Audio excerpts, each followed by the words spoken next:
Hello, hello, welcome everybody. Hopefully you can all hear me.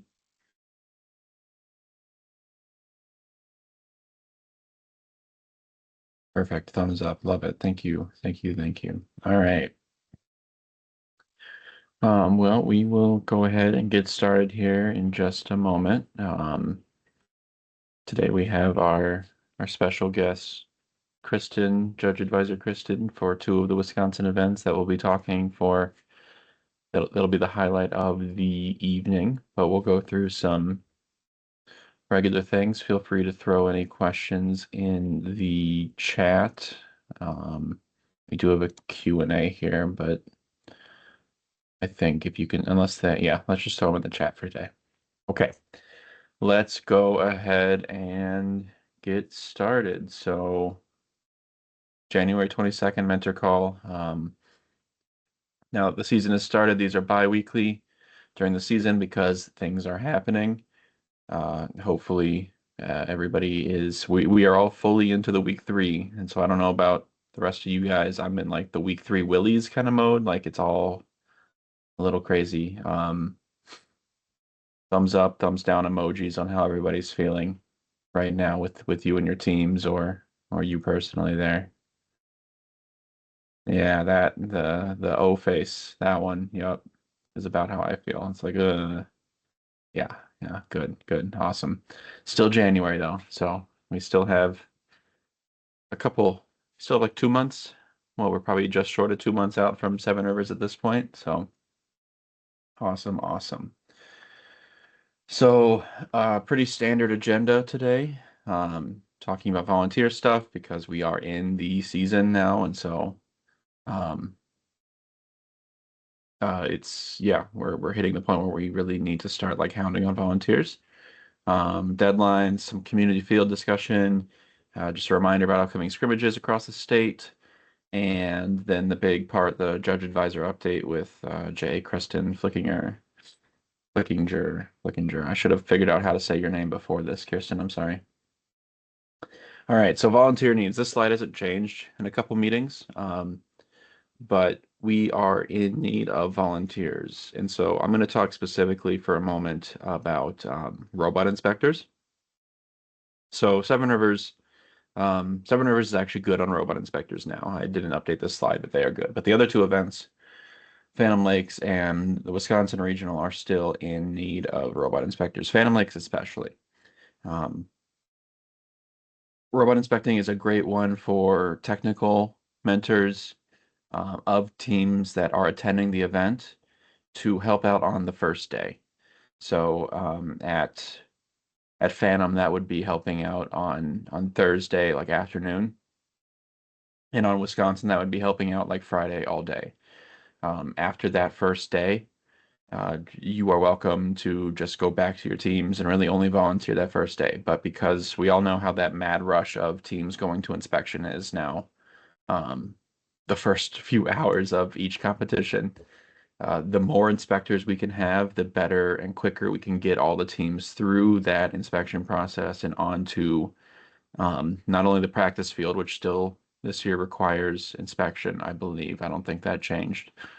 And also get into those filler practice matches. So um, if you have technical mentors that they can spare that first day where you're kind of robots just getting everything up to speed and check marked on that inspection list, please encourage them to sign up to volunteer. Each event needs 10 to 15 inspectors to help make it a successful event for the teams in attendance. This one is big just for like the team experience overall. An event with not a lot of inspectors creates a very stressful first day for the event and for the teams. So we'd love your help there. Along those lines, uh, kind of different. I talked about this a little bit more, and I'm sure Kristen will be talking about it a lot. We are also in need of judges. Like I mentioned, probably at previous meetings here, judging, we prefer you don't have a team attending that event. So um, it's easier in the southeastern corner here because we have those two events right there. But like if your team is attending Phantom but not Wisco, sign up to judge at Wisco. Vice versa, vice versa. Seven Rivers as well. Seven Rivers is not that far of a drive either. We're all in state at this point, and so just a little morning jaunt over. Of course, we have a few other options listed on the screen here. I remember last time people were having trouble seeing the slides. There are slides up right now, so if you aren't seeing them, maybe try dropping and rejoining. I think I was told that that worked last meeting.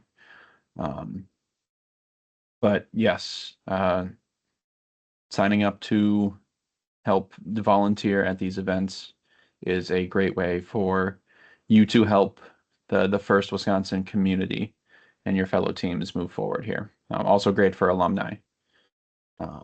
But yeah, I've got on this next slide, again, the same standard. There's a QR code, but there's also a link you should be able to click if you are on desktop, at least. I think on mobile too. You should actually be able to click that link, the register to volunteer on the slide. But really, you just go to your First Inspires dashboard where you would go to sign up for your team. And there's a volunteer tab. Click on that, and then you can find the Wisconsin events or any event really, and sign up for them. I'm sure all the events need volunteers, but I'm only here to advocate for ours. Cool. And I'm going to keep hounding you guys on events, probably until the week before each of them. That's how it goes.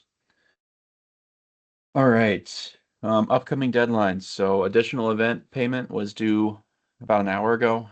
So hopefully you guys got all that in. If you have a special circumstance or whatever, feel free to email myself or Renee and I believe the FRC teams at firstinspires.org to let them know, like, hey, a check's in the mail. It just got delayed or something, and it'll work out. First choice opens again in 2 days. This time it's open order, so just use the points you've got. There's no preferencing system, no lottery anymore, just first come, first serve. There are some still good things up on first choice, so go take a look and before they go all out. Pretty quickly here, Woody Flowers and Dean's List applications are due, so make sure you've got you've picked out your kids for Dean's and submitted them. And then Impact is due the week later. And then after that is competitions coming pretty quick. So we're in week 3 now. I am sure robots are starting to be more than just abstract thoughts for each of your teams. And so I've got this form here that I would like all teams that have a practice field set up to fill out for us if they are willing to have teams come out to that practice field. This isn't like an open, like, I want to put your address on the First Wisconsin blog and teams are just going to randomly show up. No. But we do have a link in that form there for contact information so that they can get a hold of you and schedule a time for them to come out on whatever availability you guys have with your field. If you guys can fill this out, I will also throw this into the mentor Slack so that it's easier to access in case the slides thing isn't working. And then hopefully the next meeting on February 5th, I believe, 2 weeks from today, February 5th, we'll be able to share some of that information. Because I know a lot of teams are starting to have fields available, full fields at their facilities. And most of them aren't willing to have people come out. So fill this out for me. That way we can help out the teams around us and like continue to foster that community. Along those lines, there's a couple scrimmages. And I'm blowing through these slides, so let me make sure. Yep, Kristen, just prepare yourself because you're next. Couple scrimmages coming up. So Badger Bots FRC 1306 is hosting their test run event again out in Madison. This is February 8th from 8 a.m. to 5 p.m.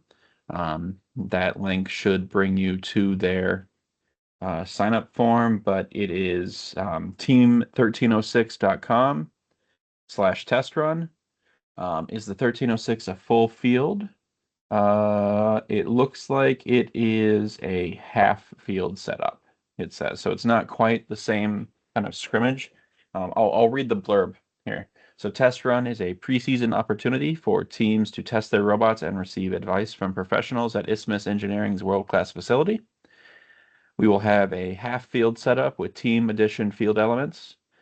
Isthmus Engineering, one of our primary sponsors, is one of 1306's primary sponsors, is generously hosting this event. They will also have a machine shop run by some of their employees to provide teams with advice and part manufacturing. So, not necessarily a scrimmage, I guess I'd say, but a field set up for a dedicated time to come and drive and play with other robots on a half field. Then over on the west side of the state, we have the Seven Rivers Robotics Coalition Battle of the Bluffs on February 15th and 16th. Austin's just posting there. Is that the same one, Austin, that I'm? Yep. Okay. So yes, the seven are the Battle of the Bluffs and the Sussex scrimmage will both be full field setups. So the Battle of the Bluffs is hosted by 8024 in Sparta. It is a 2-day-ish event, if I remember right. There's set up the night before and then like full matches, or set up the day before and then full matches the next day, Saturday, Sunday. And then Sussex scrimmage out in Sussex Hamilton High School, February 16th from 8 a.m. to 5 p.m. Sign up there. I believe Sussex is already at a waitlist status, so if you are interested in going, get your name on that waitlist right now, so that they usually will have some teams drop as teams decide they aren't ready for the event and drop soon after, and then they bring teams off the waitlist in order. So check those 3 out for, and if there's any other scrimmages going on around the state that I'm missing, feel free to throw them into the chat or shoot me an email and I'll make sure to include it in the next one. But Test Run will be basically right after our next call, because our next call will be February 5th and this is February 8th. So they're all coming up really quick, which just like increases my week 3 willies a little bit here and just doesn't make me happy. But that's my fault, my problem. All right. Kristen, are you set for your part here? Are you ready? I am. Can you hear me? We can hear you. I will just let Okay. me know when you want me to advance the slides. But we have our Seven Rivers and Phantom Lakes Regional Judge Advisor Kristen here to give us some updates and resources and answer questions you guys might have.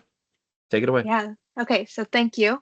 Again, just as we have some submitted award deadlines coming up very quickly, I wanted to take a moment today to kind of go through some of the updates. There was a massive, I think it was October, right before Twist, like the Friday before Twist, for those that were there, where HQ dropped a lot of award updates for the season. So I know sometimes those blog posts sometimes get overlooked. So I just wanted to take some highlights from what I saw in that blog post, as well as make sure that there's a kind of a pooled source again of resources that are available to teams. So if we want to move into the next slide there. So again, just to reiterate what Greg already had previously, Impact Dean's List and Woody Flowers deadlines are coming up very quickly. Next couple weeks, those are hyperlinks, so it'll drop you to kind of the resources for each award as well as the dashboard for the submitting process. Just a reminder that who should be submitting them as well as the due date, and just a reminder that those are Eastern time zone and we're Central. So just a reminder to get those in earlier on that day rather than later. So again, yeah, we, like I said, a lot of information came out in that blog post on October 10th. Some of the other resource links that are kind of different and not maybe in my further slides that were in there are right down there below. So team management resources, just a general thing, does link to a lot of the other awards resources pages, but also it has some other just general team management stuff that I've, again, having spoken with teams, think that would be a benefit to many teams. So if we want to go to the next slide. So again, one of the biggest takeaways I had from this is that they have decided to retire the Rookie Inspiration Award. Will still have the Rookie All-Star Award, but they are launching in place of the Rookie Inspiration Award what they're calling the Rising All-Star. You can kind of read the description down there below. So it's going to celebrate teams that have persisted through challenges despite the difficulties of being young. This could be the result of a new team, so a rookie team, or a team with a lot of recent turnover, right? So we know even lower numbers are not necessarily always like really, really veteran teams as cycles go through. There's turnover in both students and support. So if you think that your team may fit into this, I encourage you to highlight the situations and the perseverance that you guys have had in your pit interviews to potentially bring this to the judge's attention to potentially be considered for this award. So again, this one again is new this year. So just making sure that if you feel your team is there, that you can share that story with the judges. So go to the next slide. Okay, so this is a list. I'm not going to go through all of them. This was a list of previously available resources. So prior to the season, all of these things were available through the First Inspires website and through other resources. So bunch of different information there, lots and lots of information. So I won't get into all of that, but I do want to move to the next slide. So in that blog post, new this year are a lot more nuanced things. So the previous slides were a lot more general. These are more of the technical and detailed stuff that we've been given in the judging process for the last however long. So technical judging tips, it's kind of a cheat sheet for kind of how to speak to the judges about your kind of the robot aspect and kind of the questions they might want to ask if they're new. Impact judging guidelines. So it's really the step-by-step kind of things like very specific of what the judges are looking for in evaluating the essays and discussing interviews. The same goes for Dean's List Award. So it's kind of literally what we give to the judges. That information is now available to you guys as teams through those links. And then also something new this year is you guys also through the role description on the various sites there, you have access to the judge manual. So this is all the information that the judges are given through training and the different certifications that they have. So a lot of the same information that you've seen before, the awards workbook used to be an appendix of that. You can literally read step by step of the guidance that we're given as judge advisors and judges. So those are all of those are hyperlinked there. So if you get the slide deck at the end, you should take you directly to those pages.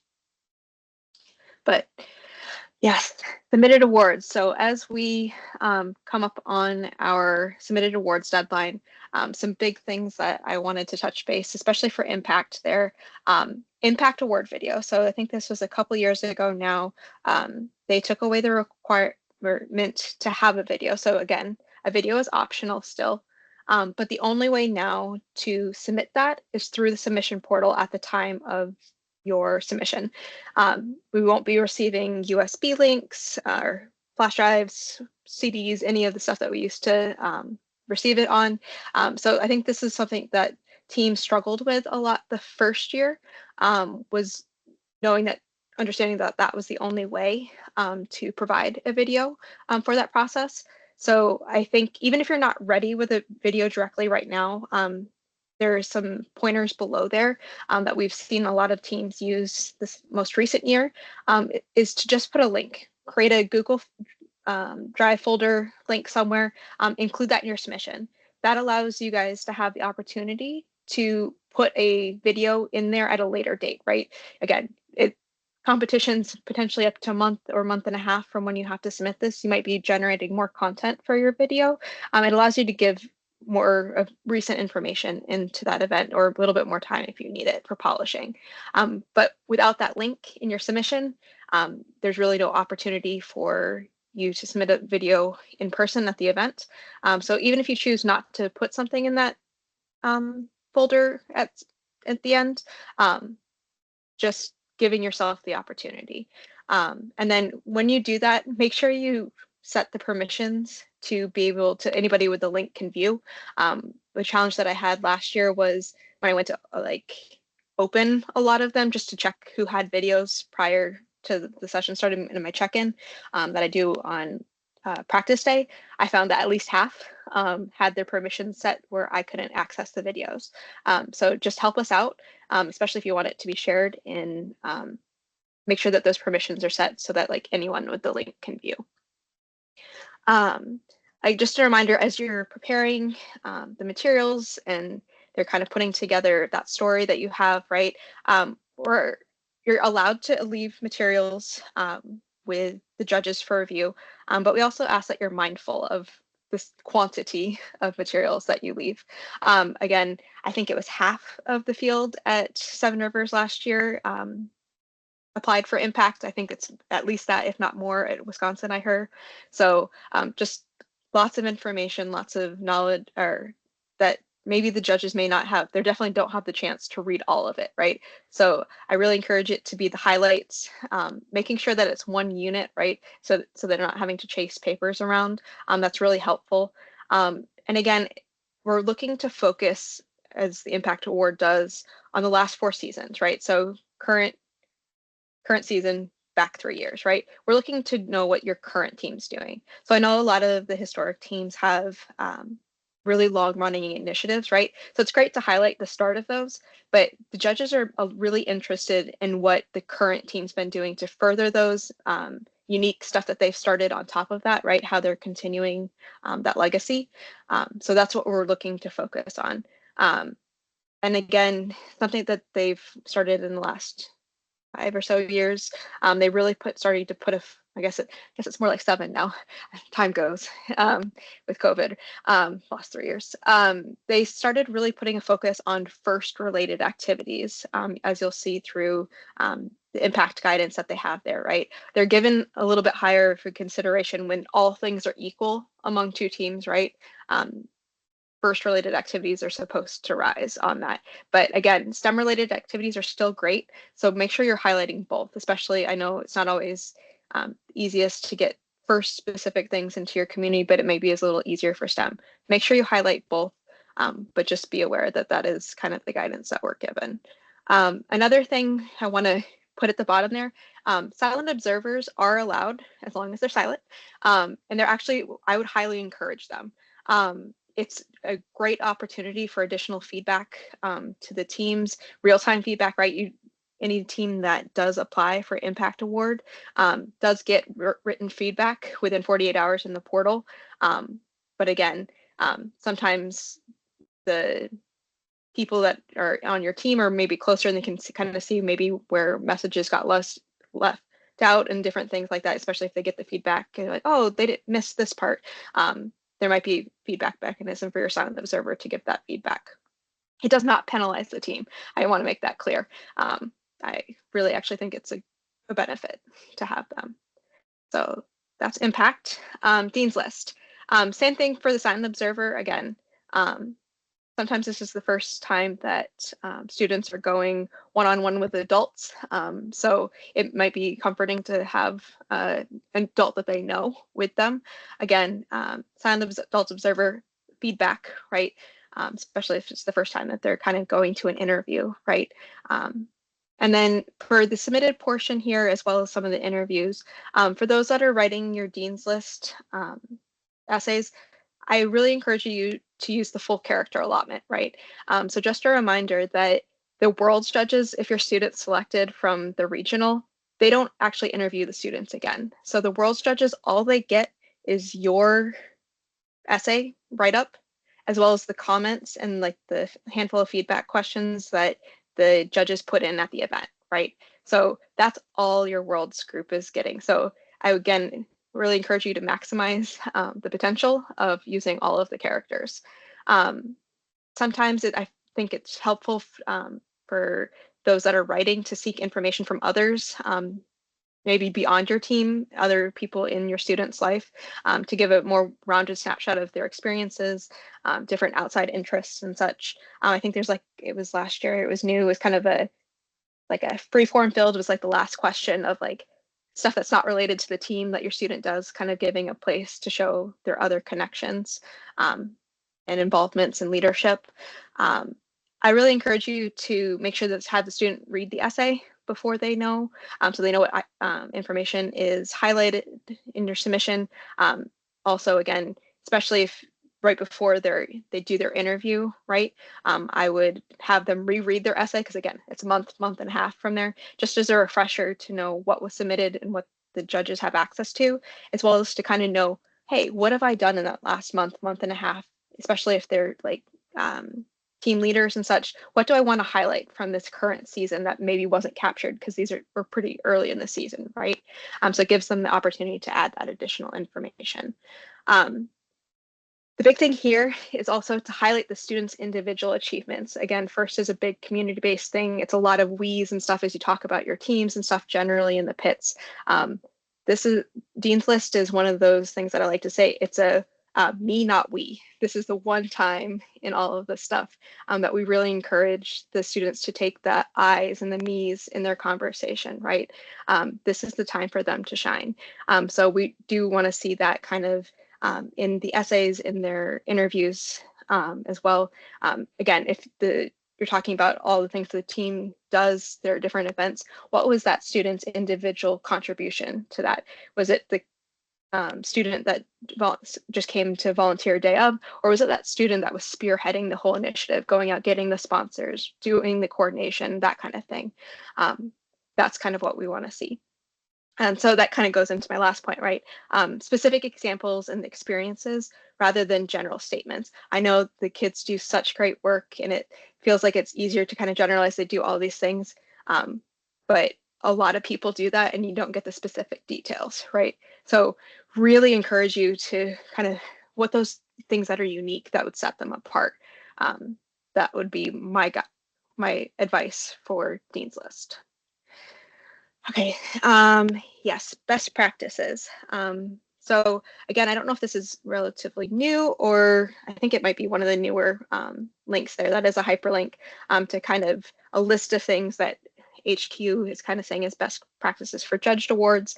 The two things that I really wanted to highlight from that, there's more in that document, is how you can help us is make it easy for us to find your team for interviews, right? I know it gets kind of crazy as the day goes on.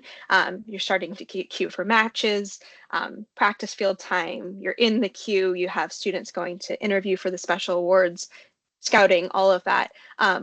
We ask that you always keep someone in your pit if you have the resources to do so, that can either one speak to the judges or knows who to get and be like, hey, we have judges, like message people to come out of the stands, kind of thing, or at least have a sign telling judges where you can find your team, especially if you're smaller, like, hey, we're off to the practice field for like half an hour or something.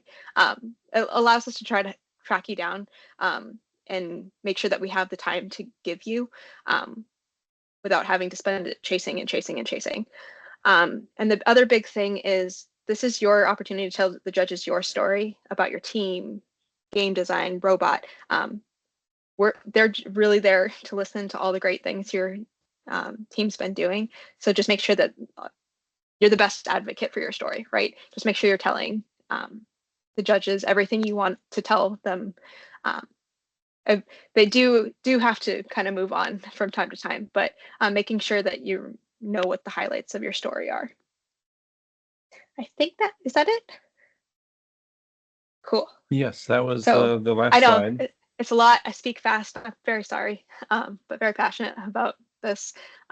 So if you have any questions, feel free to drop in the chat. I also am in the Mentor Slack channel, so you can find me there. Again, Greg was talking about the different needs for judges. We are definitely needing judges. So if your team's not competing, please come out and help us. Again, through either this, I know we've done off seasons, we've had some coaches, mentors here help come do that. I think it's eye-opening and a great experience for you guys to see kind of behind the scenes there. Maybe those that have done it can attest to that. We definitely see it in FLL, right? Those coaches that come and judge, their teams are all the better for it. So please come and help us. I do have some flyers that I just hot off the press of Save Asing that I'm going to drop in the chat or the Mentor Slack chat later that you could maybe potentially print out and take to work for each of the events, kind of what we're looking for, right? So judges for FRC is one of the more harder to find because it does require a higher age limit. just trying to look for a little bit more experience, right? So it is a little bit more challenging to keep that connection. So anything you can do to help us there. Again, no one has to have first experience or know anything about robots. Half of the awards are team based. So those that are in management or HR and stuff, they actually do really well. Those that are good with interviewing. So we look marketing, any of that kind of stuff. Um, so we hope to see you and your teams shortly. Awesome. Thank you, Kristen. Yeah, if you guys have questions for her, go ahead and throw them in the chat. That was the substance of the presentation today. That we have the same slides we have and in our previous presentations about how to be involved in Wisconsin. That I'm just going to kind of skim through here quick, but the as we move forward with First Wisconsin engagement committees, competition committees, advocacy day is coming up. So definitely keep, if you are interested in there, I believe, yeah, a form was posted, I think, in Slack. So are there any other questions anyone has today or comments?